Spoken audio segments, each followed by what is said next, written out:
Ô mathématiques sévères, je ne vous ai pas oublié, depuis que vos savantes leçons, plus douces que le miel, filtrèrent dans mon cœur comme une onde rafraîchissante. J'aspirais instinctivement dès le berceau à boire à votre source plus ancienne que le soleil, et je continue encore de fouler le parvis sacré de votre temple solennel, moi, le plus fidèle de vos initiés. Il y avait du vague dans mon esprit, un je ne sais quoi épais comme de la fumée, mais je sus franchir religieusement les degrés qui mènent à votre autel, et vous avez chassé ce voile obscur comme le vent chasse le damier. Vous avez mis à la place une froideur excessive, une prudence consommée et une logique implacable. À votre lait fortifiant, mon intelligence s'est rapidement développée et a pris des proportions immenses au milieu de cette clarté ravissante dont vous faites présent avec prodigalité à ceux qui vous aiment d'un sincère amour. Arithmétique, algèbre, géométrie, trinité grandiose, triangle lumineux, celui qui ne vous a pas connu est un insensé, il mériterait l'épreuve des plus grands supplices, car il y a du mépris aveugle dans son insouciante ignorance. Mais celui qui vous connaît et vous apprécie ne veut plus rien des biens de la terre, se contente de vos jouissances magiques et, porté sur vos ailes sombres, ne désire plus que de s'élever d'un vol léger, en construisant une hélice ascendante à la voûte sphérique des cieux.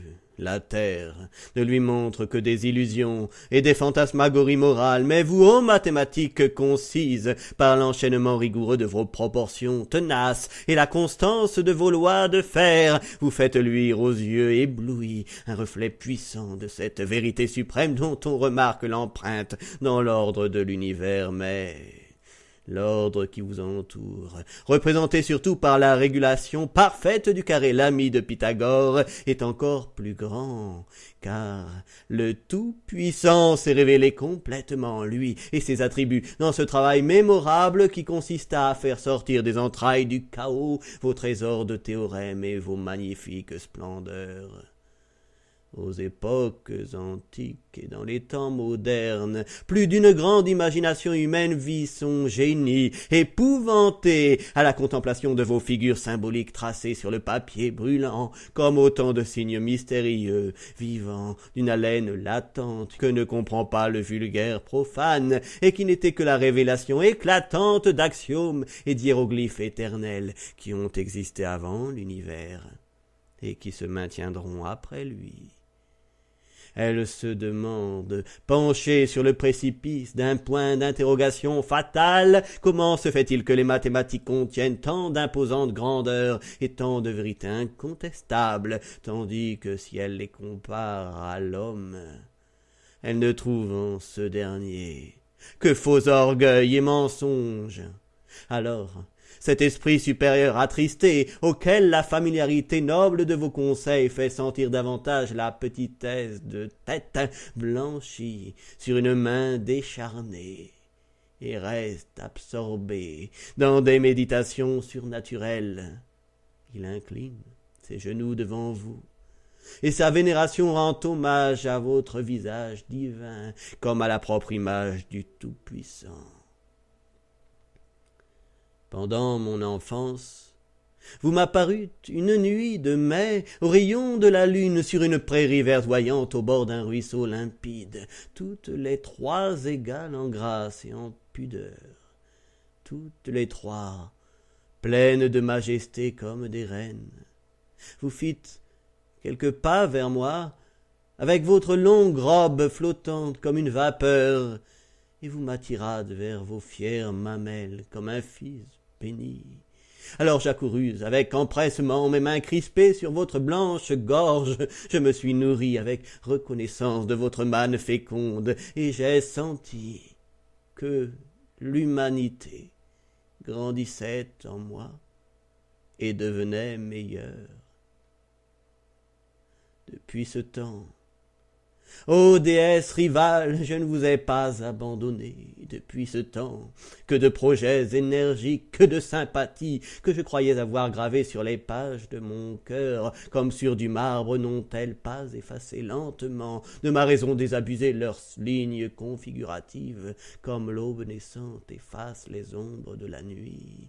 Depuis ce temps, j'ai vu la mort, dans l'intention visible, à l'œil nu de peupler les tombeaux, ravager les champs de bataille, engraissés par le sang humain, et faire pousser des fleurs matinales par-dessus des funèbres ossements depuis ce temps.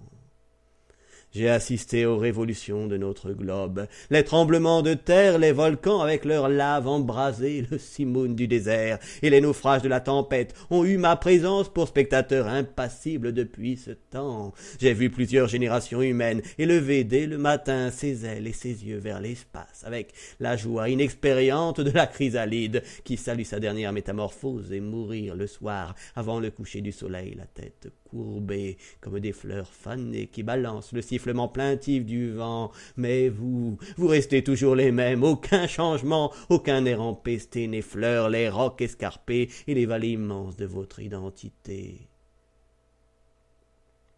Vos pyramides modestes dureront davantage que les pyramides d'Égypte, fourmilières élevées par la stupidité et l'esclavage. La fin des siècles verra encore debout sur la ruine des temps vos chiffres cabalistiques, vos équations laconiques et vos lignes sculpturales siéger à la droite vengeresse du Tout-Puissant, tandis que les étoiles s'enfonceront avec désespoir comme des trompes dans l'éternité d'une nuit horrible et universelle, et que l'humanité grimaçante songera à faire ses comptes avec le jugement dernier.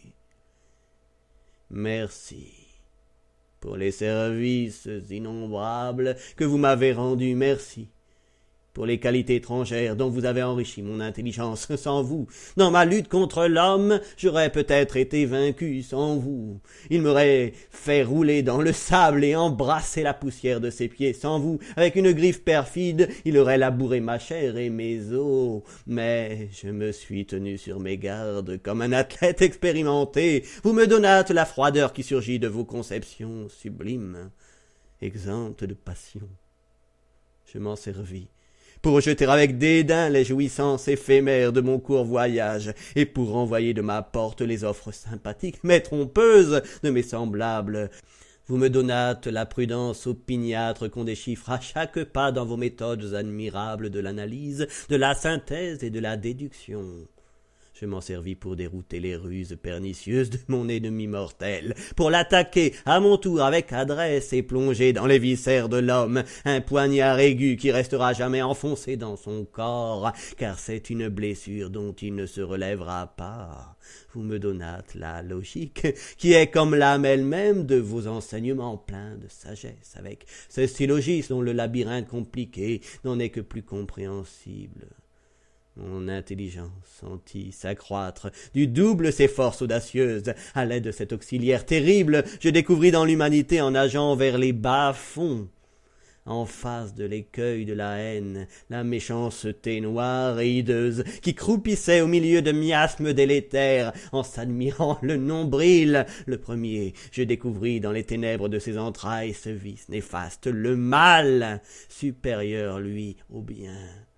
Avec cette arme empoisonnée que vous me prêtâtes, je fis descendre de son piédestal, construit par la lâcheté de l'homme, le Créateur lui-même. Il grinça des dents et subit cette injure ignominieuse, car il avait pour adversaire quelqu'un de plus fort que lui. Mais je le laisserai de côté comme un paquet de ficelles, afin d'abaisser mon vol.